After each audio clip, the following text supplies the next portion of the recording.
ॐ सहना भवतु सहनौ भुनक्तु सह वीर्यं करवावहै तेजस्विनावधीतमस्तु मा विद्विषावहै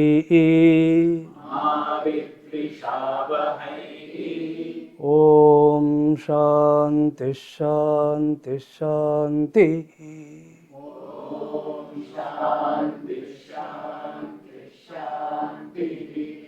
चिदानन्दमहाकाशसङ्काशहृदयाम्बुजम्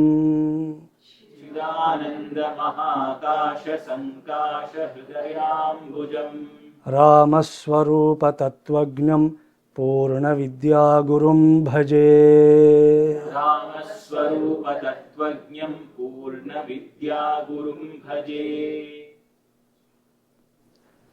I am so happy to be here in United States, commencing the Gift of Presence tour. Many programs in different states, and it is my choice, as it is always so, that any program, any teaching in America must begin from Knoxville, because Knoxville, I have some feeling that it is my home. I have two homes, one is Hyderabad in India and second one Knoxville in America. So therefore you can buy me some nice land here so that we will construct one home. Whenever I come, I stay here.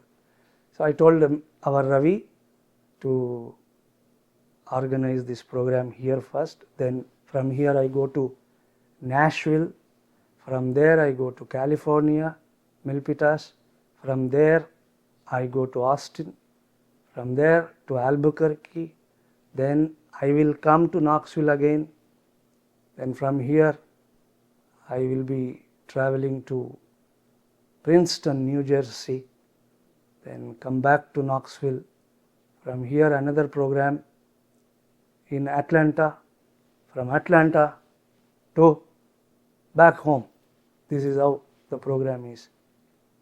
I am happy to be here, also very happy to share the most ennobling teachings of scriptures with all of you. But here comes the problem. There are only two universal responses when it comes to paying heed to anything called spiritual. Only two responses. The first one being, it's quite early for all this. The retired person says this. The retired person says it is quite early for all. And parents tell their children, if they are a bit spiritually inclined, if they suspect that, parents tell them that it is quite early for all this. And the second response is, it's too late for pursuing this spiritual life. Quite early and too late. These are the only two responses. Now, no one seems to be on the right time. No one. This makes me wonder as to what is right time for spirituality, for spiritual life. Where should I begin it? When I look into the scriptures, scriptures are full of ample examples of people of all ages, of all sizes, of all capacities, those who received spiritual knowledge, the householders are there. So too hermits, the common subjects as well as rulers, sages and warriors, children and elders, men, women, humans, non-humans, not inhumans, non-humans, celestials. These many people are there. And I have just counted few. The list goes on and on. So, people of all sizes, all capacities, all ages are there who received the spiritual knowledge. That means there is no particular age which can be called as the right time for spirituality. There is no particular situation which can be deemed to be spiritually uplifting. These examples are telling us that wherever you are, however you are, whoever you are, spirituality is for you. You must begin from there. We have the example of Prahalada, 5-year-old child. Dhruva, child again. Arjuna, warrior. Kaushika, a tapasvi, brahmana. Also we have the examples of Shabari, Devahuti, Maitreyi. We have Anjaneya, Garuda. We have Narada. A story of Narada in Chandogya Upanishad. Narada being taught by Sanat Kumara. So all these people, they belong to different ages, different sizes also, and different capacities. Narada can travel anywhere, everywhere by a mere thought. That capacity we don't have. So too, here is another person in Mahabharata, in Vyadha Prasanga, Kaushika, whose mere looks have incinerated a bird. Vedadhyayi tapodanaha still was in requirement of spiritual knowledge. As I just now mentioned, the list goes on and on. The point to be understood here is there is no particular right time. Then what exactly is the right time? How to determine it? Whenever these sacred instructions find their way to reach you in the form of the most auspicious advent of a Mahapurusha who comes to you with the sole intention of teaching, imparting this wisdom, whenever that blessed moment comes, that is the right time. That is the right time. Sadhu Sangha, whenever we get such opportunity to be in such blessed presence, that is the right time. Therefore, we should not be swayed with lame excuses and these usual expressions that foster a kind of reluctance towards these teachings. If we are under the influence of such expressions and excuses, the first one is, it is quite early. The second one being, it's too late. Kya karenge bhai, chhod dijiye. If you are under such influence, then you are following an absurdity. Therefore, this is the sign, this is the right time, that whenever a Mahatma comes and chooses to speak to us, it's a blessing. Otherwise, he has no motive even to speak. His heart is silence. His being is reveling in silence. and his whole language is silence, but he chooses to verbalize it. That's a blessing. He chooses to speak to us. So that is the right moment. The advent of a Mahatma is the right moment, right time for spirituality. So we should not bring in all these lame excuses and spoil that opportunity and miss that blessed opportunity. It is said in Viveka Chudamani, in the 39th shloka, who are these Mahatmas? What is their nature? Why do they move about in this world? These accomplished people, why should they undertake travel? Why should they come to us? Why should they teach at all? Is that a profession? Is that something by which they are rewarded? The shloka is saying very beautiful thing. I want you to chant after me. This is 39th shloka in Viveka Chudamani, the treatise by Bhagavatpada himself. There he says, Shanta Mahantaha Nivasanti Santaha Vasantavalloka Hitam Charantaha Tirnaswayam Bhima Bhavarnavam Janan Ahetunanyanapi Tarayantaha. The world is full of misery. We can easily encounter disappointments here. It will not take much of our effort to face some disappointment. In a trice, things happen. They go wrong. World is like that. But still there is a blessing. Here in this world live the Mahatmas, Mahantaha, magnanimous personalities, who are Shantaha, very calm in disposition.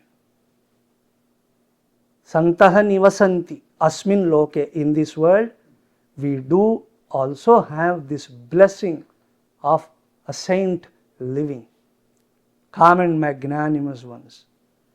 Vasantavat lokahitam charantaha, they move about for the welfare of world,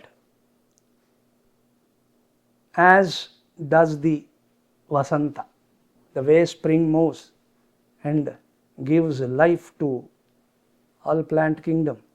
So too the movement of Mahatma is like a spring, and it brings the fresh foliage, fresh blossoms on the tree of life.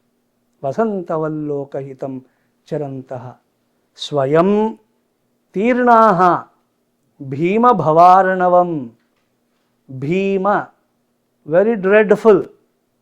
Bhavarnavam, the ocean of transmigratory existence, the ocean of worldly life.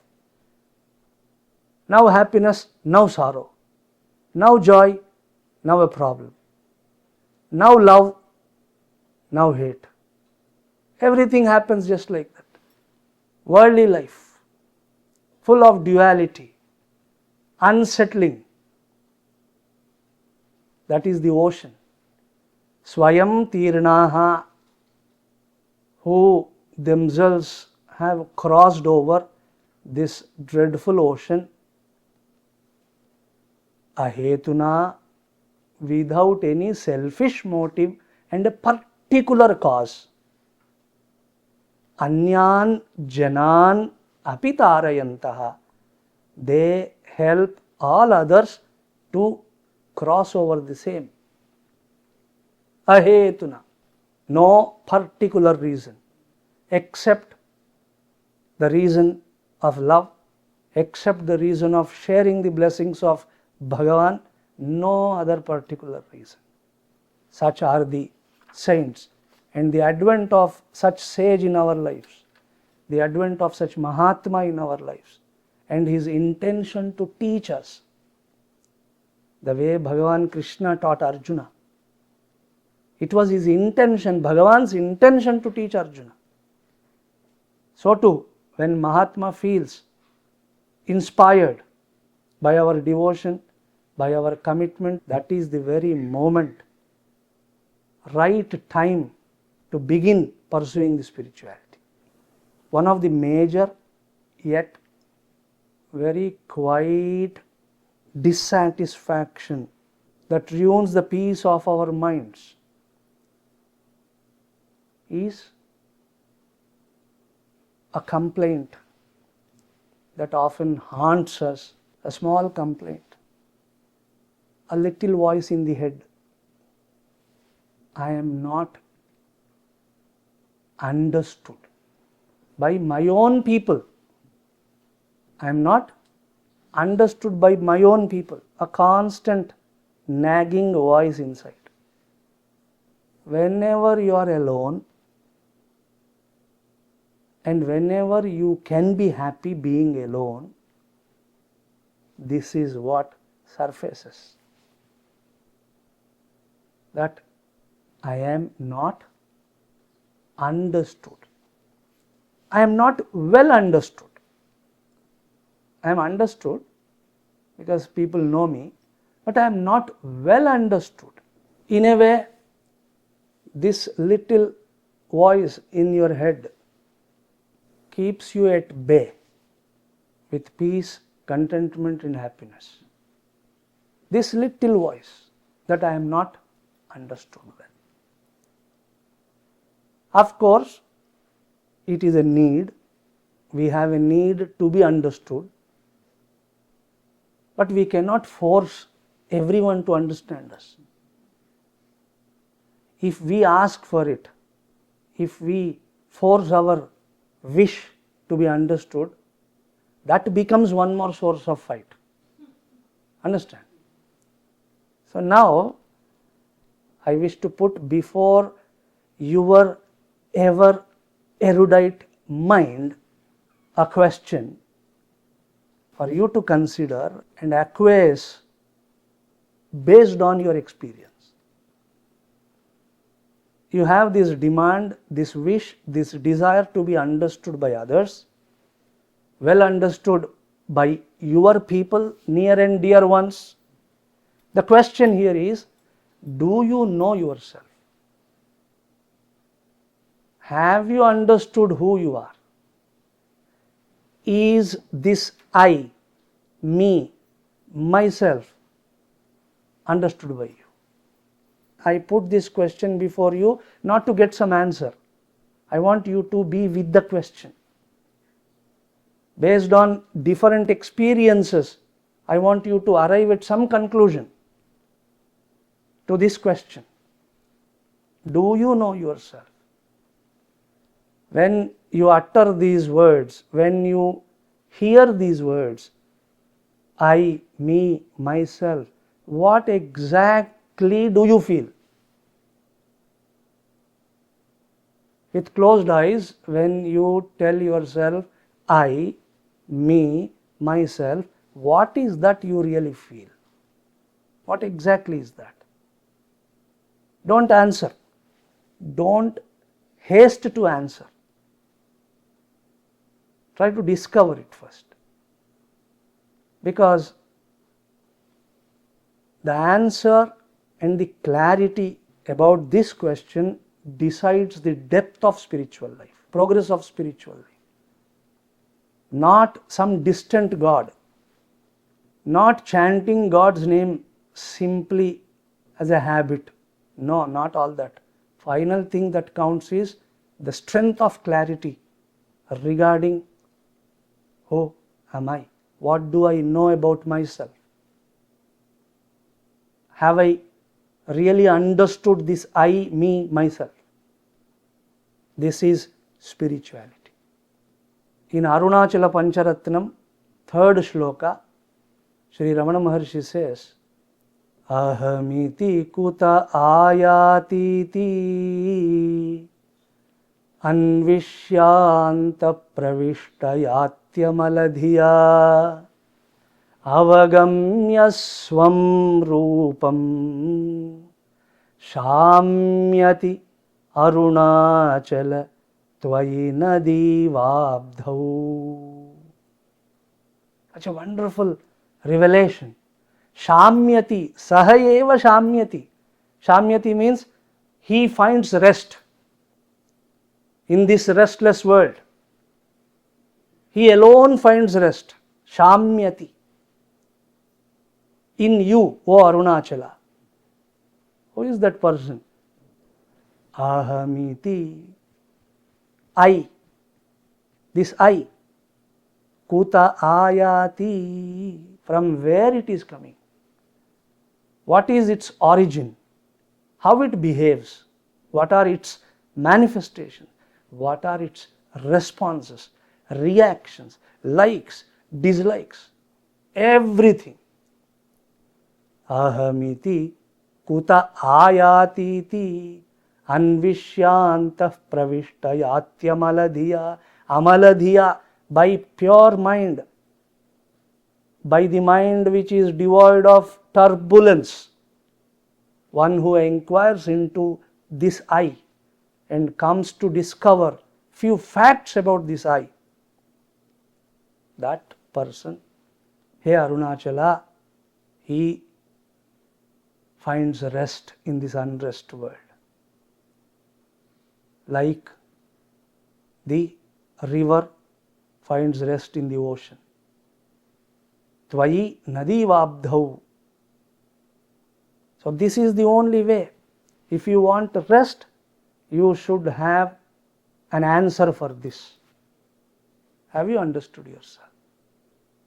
So mathematically we can say so. Rest is directly proportional to one's understanding about one's own self. One's own self. So this is spiritual pursuit. Knowing yourself better, a little more, day by day. Acharya Bhagavatpada also gives the same message in Bhaja Govindam. Kastvam koham kuta ayatah kame janani kome tatah iti paribhavaya. Paritaha bhavaya. Always contemplate on this. Kastvam, who are you? Koham, who am I? Kuta ayataha. Where are we coming from? Where are we going? Where are we? You must think about all this. This is very crucial in order to attain peace, contentment, happiness, because peace is centered on that definition. Peace is not in the things outside. I have visited so far at least 16 to 18 countries. I visited many markets also in all these countries, exhibitions, markets, museums. Nowhere I found some object called peace. Nowhere in the world. I have not seen any object called peace. Then where is this? It is centered on that definition. Where is contentment? When I have enough, that is contentment. But when is enough enough? Have you ever thought about it? When is enough enough? Our lives have proved that any amount of enough is not enough. Somebody asked this millionaire that how much money do we require to be happy? And he gave the answer, little more. How much money is required to be happy? Little more. A dil mange more. If it is Tamil more, it's okay. But it is unfortunately English more. Little more, always little more, little more, little more. So contentment is not situation based. It is centered on you. Contentment is not gaining few things. Contentment is enjoying yourself. Contentment is that state where you are saying to yourself, I myself am enough. मैं काफ़ी हूँ, मुझे काफ़ी चाहिए, then that's not contentment. मैं अकेला काफ़ी हूँ, मैं काफ़ी अकेला हूँ, तू मैं अकेला काफ़ी हूँ. Understand? You know Hindi? A bit of Hindi? So first version is Samsari version. That is, मैं काफ़ी अकेला हूँ. Surrounded by these many relatives, friends and so many people. But still, the voice is saying, मैं काफ़ी अकेला हूँ. From there, go to that place. In your own heart, should be able to say, मैं अकेला काफ़ी हूँ. For my joy, I am enough. I don't require anyone's presence. And there never should be this expression, I miss you. I miss you. Really, people don't miss anyone. Philosophically, you cannot miss anyone. You cannot. Then what is that, Swamiji? We feel that missing inside. I miss my friend, my husband, my wife, my children. What is that? You are not missing them. You are missing the version of yourself in their absence. A version of yourself you are missing, which you felt, which you experienced in the presence of those people, not those people directly. If suppose those people do not contribute to help you manifest that version, will you miss them? You want to miss them. You will certainly want to miss them, right? So it is everything centered on this self. So contentment is this language, not acquiring things, etc. This is a statement to yourself that I am enough. So to happiness. Happiness has its genesis, has its flow, has its destination in I, not in the world. Therefore, the definition of I and how well you understood your I, your me, your myself, that determines the depth and the progress and the beauty of spirituality. Spiritual life is actually that, a discovery. Spiritual life is never characterized by external paraphernalia. Of course, they have their own place, they are also necessary, but spiritual life is not confined to them. Spiritual life is not confined to dress and address. It's not merely confined to that. It is characterized by only two things. Only two things. I am proposing something very important. If only you can understand my intention and the import of this idea, what I am going to say, you are really blessed to understand what spirituality is. And it is going to be a doable spirituality. That is what is essential. Doability. Doability makes something dynamic. Otherwise, there will be spirituality wherein boredom dominates the wisdom. We don't want such spirituality, right? It must be doable, dynamic, and result oriented. Result not in afterlife, but very much now. Atraiva, here and now. It should give me the result. Such spirituality we can embrace if only we understand this important teaching. Spiritual life is characterized by only two factors, two things. One is discovery, the second one is direction. May I ask you to repeat them? Discovery and direction. Discovery and direction, whatever. That means only when you have discovered a few facts about yourself, about your life, then comes a guru and gives you a further direction. That direction which leads you towards the realization of truth, discovery of the fact on the part of seeker, sishyaha, direction by the guru leading to the realization of truth, from fact to truth. This is called spirituality. Without this inquisitiveness, without this readiness for discovery, the guru can give you direction, but that direction may give a structure to spiritual life, but it will not give vivacity to the pursuit. Many of us have this experience. We have in our lives some structure of spirituality. These things must be done, do's, don'ts. A structure is there, of course given by some guru, but the structure is without spirit, no vivacity, liveliness.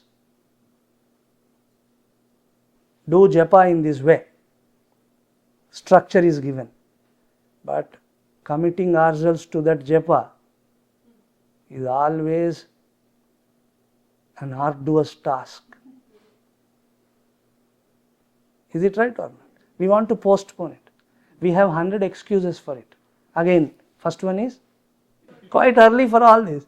And second one is too late, my fingers cannot hold japamala now. So too late, Swamiji, chhod dijiye. Some or the other excuse come. You have the structure of japa, but you don't have vivacity. Because Guru gives you a direction, no doubt, but without some discovery of certain facts about your own self, about your own life, the direction by itself will not give you vivacity. Able to understand what I want to tell? I am trying to convey something. If we don't understand this properly, we will have an advantage again. What is that? You can throw the blame on Guru. He is not blessing me enough, therefore I am not able to do japa. He is not blessing me enough, therefore I am not able to understand Vedanta. He is not blessing me enough, therefore I don't find any rasa in Nama Japa, Nama Sankirtana. I don't find an interest in the spiritual life. You can simply blame him. But the reality is not that. The reality is you have not blessed yourself. Guru has blessed you abundantly. Except blessing you, he cannot do any other thing. He knows only to bless. Therefore, don't ask for those blessings. They are already there. As I told you, moment a Mahapurusha chose to speak to us, he has blessed our life for good. You don't require daily blessings. Understand? You need not renew them. They are already there, overflowing rather. Inundation of blessings are in your life, but you are not blessing yourself. And to bless yourself, what should you do? The way Guru blesses me, he puts his hand on my head. So to bless myself, I will keep my hand, palm on my head. Don't do that. This is Bhasmasura Hasta, it will become, don't become a Bhasmasura. The blessing the self, Sviya Ashirvada, is in the form of discovery. Trying to see the I and the life, the self and the life with limpid eyes. Not with the eyes of opinions, not with the eyes of likes and dislikes, but let us live a life of likes and dislikes, but we will take out some time wherein in that little moment, let us be impartial and just look into the life as it is and who is this I. Understand? That discovery, an attempt, an endeavor of such discovery is called blessing. So discovering few facts. I am not telling you discovering every fact. It is not possible. It is not possible because the life is progressive and evolving. The I is also evolving along with the life. Therefore, knowing, discovering every fact is not possible, but at least few of them, few facts about oneself. Then alone comes the vivacity in the pursuit. This is the reason the Upanishadic seers call upon us with this statement, Sahana bhavatu sahanau bhunaktu sahaviryam karavavahai tejasvinavadhitamastu ma vidvishavahai. Om Shanti Shanti Shanti. What is the meaning of this? Saha, now, avatu. May the Divine, may Bhagavan protect both of us. Bhunaktu, nourish. May He protect both of us. May He nourish both of us. Nourish with what?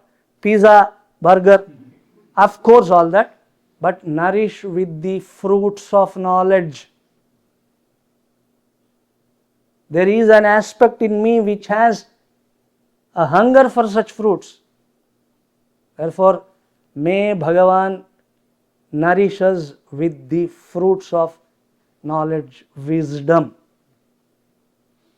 Understand? Now comes another point. The rishis are saying, Saha, together. Together. Saha viryam karavavahai. May we work together with great vigor and energy, vivacity. May we work together. Sahaviryam karavavahai. Tejasvinau adhitamastu. Whatever we are learning, whatever we are pursuing, this wisdom be a brilliant one. Every bit of it should enlighten me, should throw light in my life, should show me the way.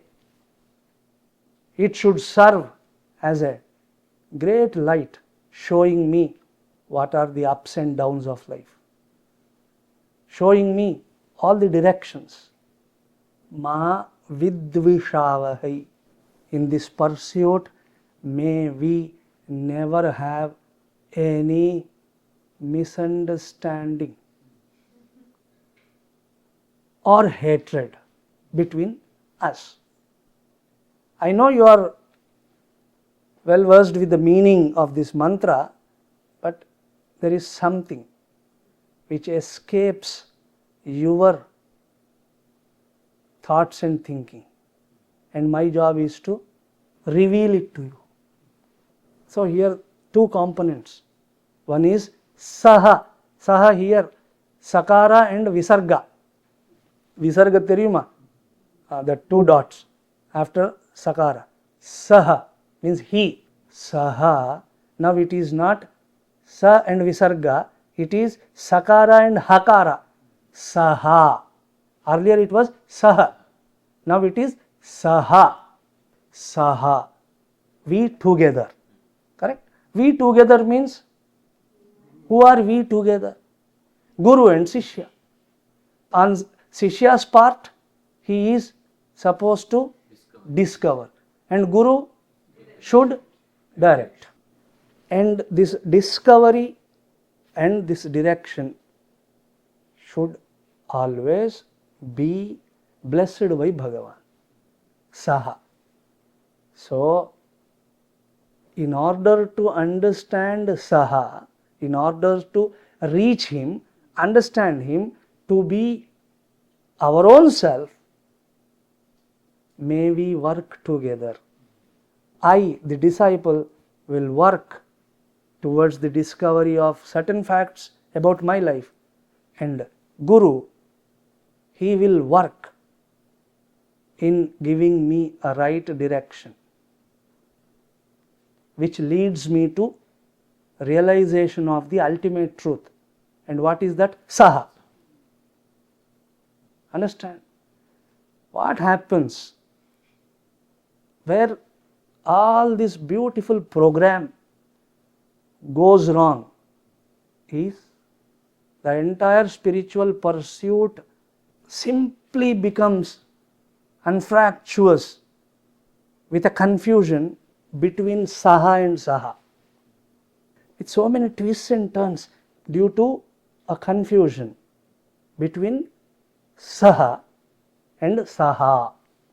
When Saha, Visarga, when Saha is overemphasized to the extent of forgetting the Saha,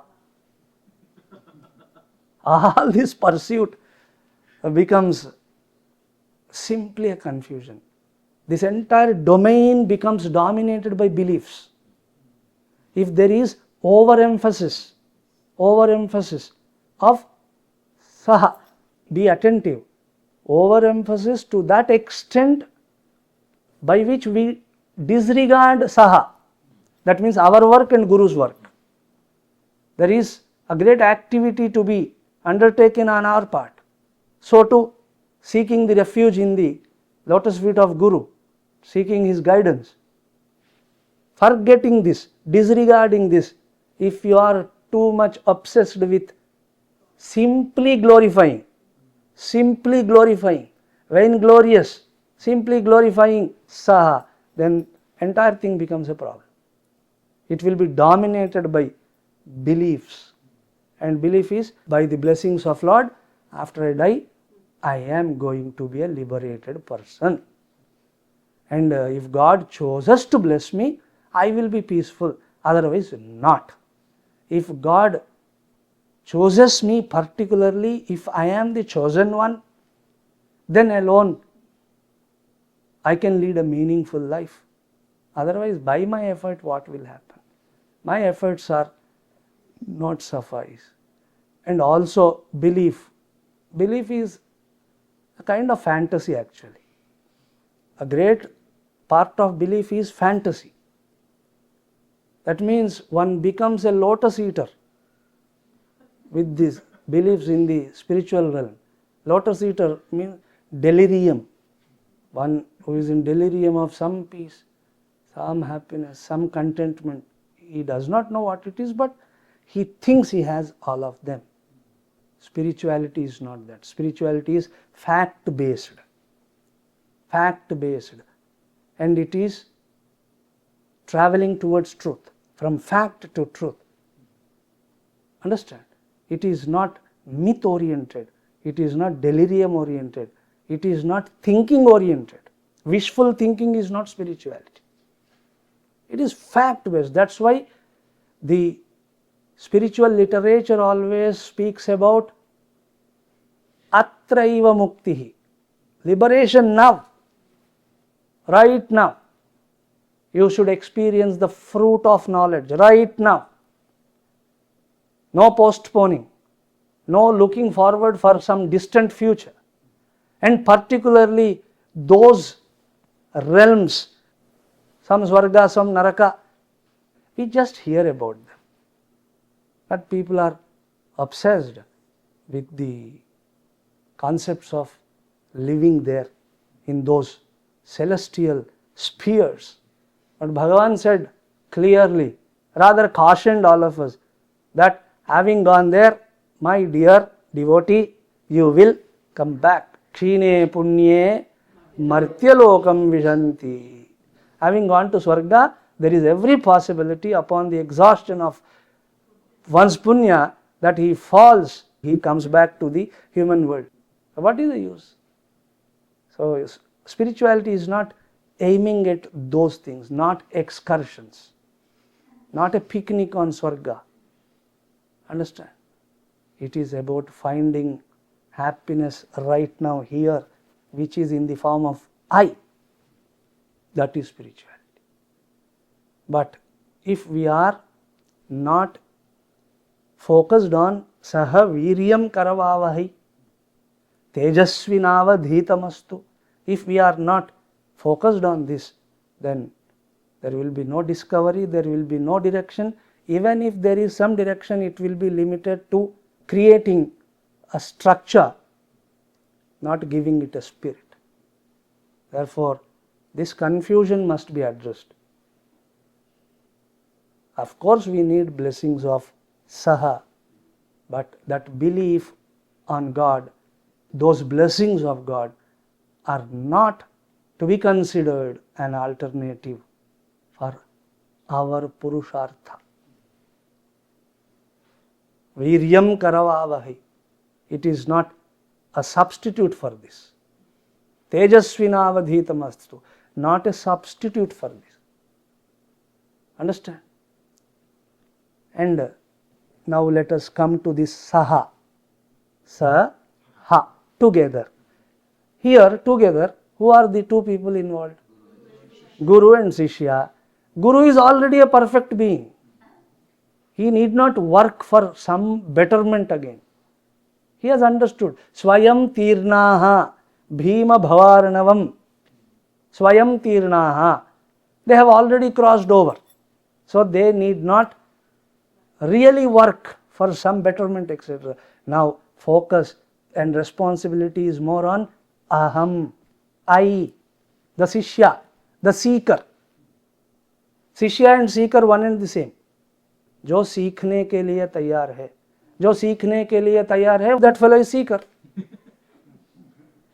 Seeker is the one who is ready for the seek. Understand? So now there is great emphasis on the I, aham of the Shishya. He should discover few important aspects. What is that I? What are its likes and dislikes? How it behaves? What are the triggers responsible for different behaviors? He should study himself, discover himself. Understand? T.S. Eliot very beautifully said, 1,000 policemen directing your traffic cannot tell you why you came and where you go. Why you came and where you go. A policeman cannot tell you. So too, 1,000 gurus may be there. They can direct your traffic, but they cannot tell you why you came and where you want to go. Why you came means what is your intention. You have come for satsanga, you have come for sankirtana, you have come for japa, tapa, sadhana, but what's your intention? Everyone sits like this, but what is the intention? Everyone is meditating. What is the intention? Someone is meditating to sharpen his intellect so that he can study and understand the beautiful teachings of scriptures. Someone is meditating to find a calmer mind. Someone is meditating with the sole aim of some nonsense called astral traveling. I will travel to this planet, that planet and meet masters in those heavenly spheres. When master is sitting here, you are not able to meet him. You are not able to understand him, nor you hear him properly. Now you go to some other loka and meet that master, and what language he speaks you don't know. What you understand he never knows. But you create a cock and bull story, and to enjoy certain impossible experiences, one is meditating. So on the outside everyone is sitting like this, but what's the intention? Only you know that, not the teacher who is teaching you meditation. You know that, not the policeman. Why you come? Where you want to go? So why you come is the intention. Where you want to go is the lakshyam, destination. So about the intention and about the destination, one is expected to have a bit of perspicuity, a clarity, that what is my intention. When I said you should discover few facts about you, the self, your I, your me, your myself, don't worry about some esoteric things.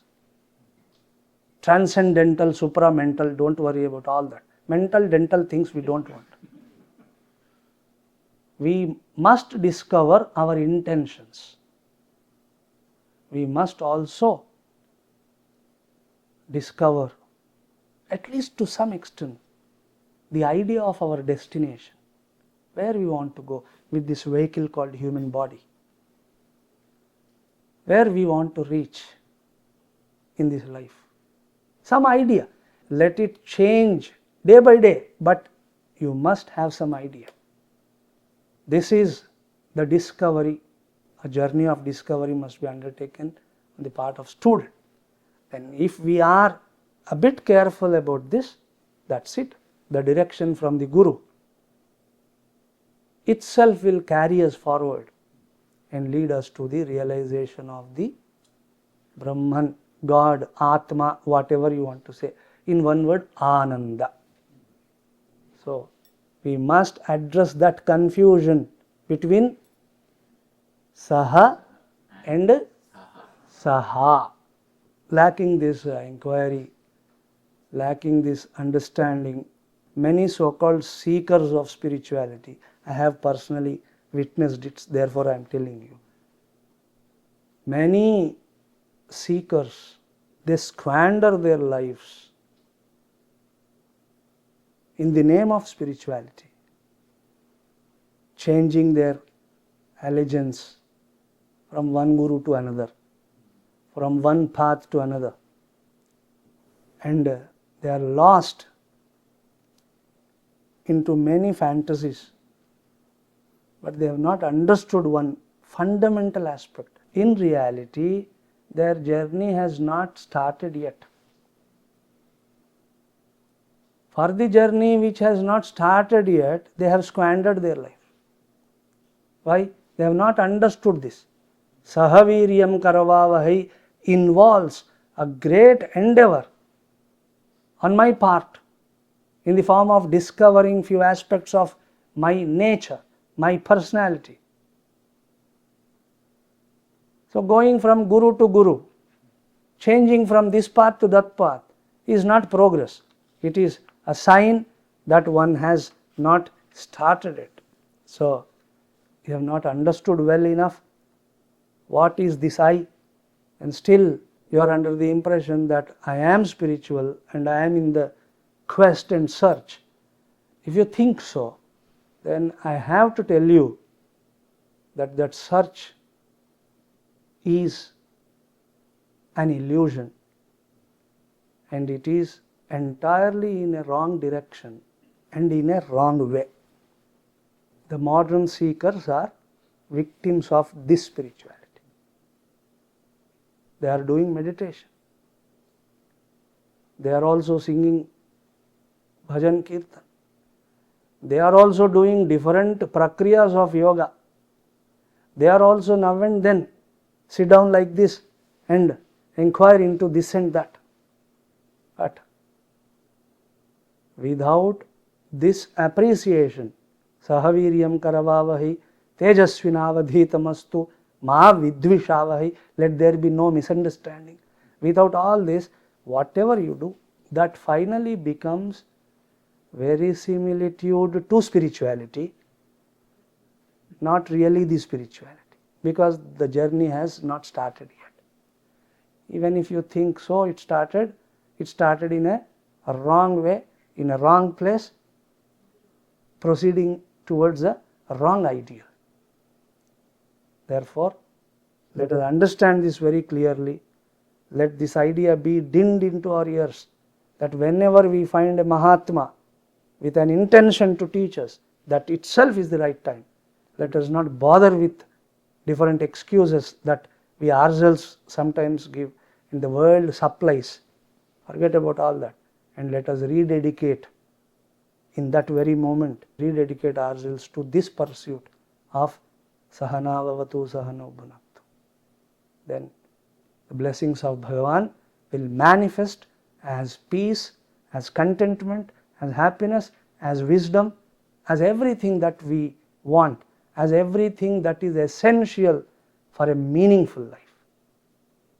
People are after happiness, but no one has understood the secret. Happiness is a byproduct. Happiness as a goal is elusive. Happiness as a goal is ever elusive. Happiness as a byproduct, you can get it. And these are not my words. These are the words of Carl Jung.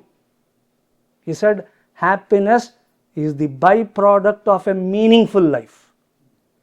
So if you aspire for a happy life, you will not get it. Work towards living a meaningful life, and the byproduct of which is happiness. And all this is in the form of blessings of Bhagavan, an expression of such blessings. Therefore, this is how our Shastras present to us the first step of the journey. This is from where we can really feel the presence of Ishvara in us as the presence of self. And we must give ourselves this gift of presence.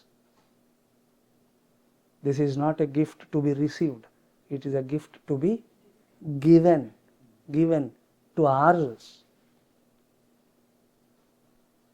We pray to Bhagavan and the Guru Parampara to bless us,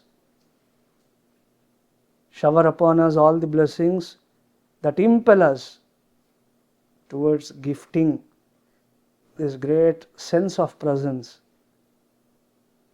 to ourselves as well as few around us who are our near and dear ones. Harihi Om Tat Sat. Swarajya Samrajya Vibhutiresha Bhavat Krupa Shri Mahima Prasadat Prapta Maya Shri Gurave Mahatmane Namo Namastestu Punarnamostu. Harihi Om.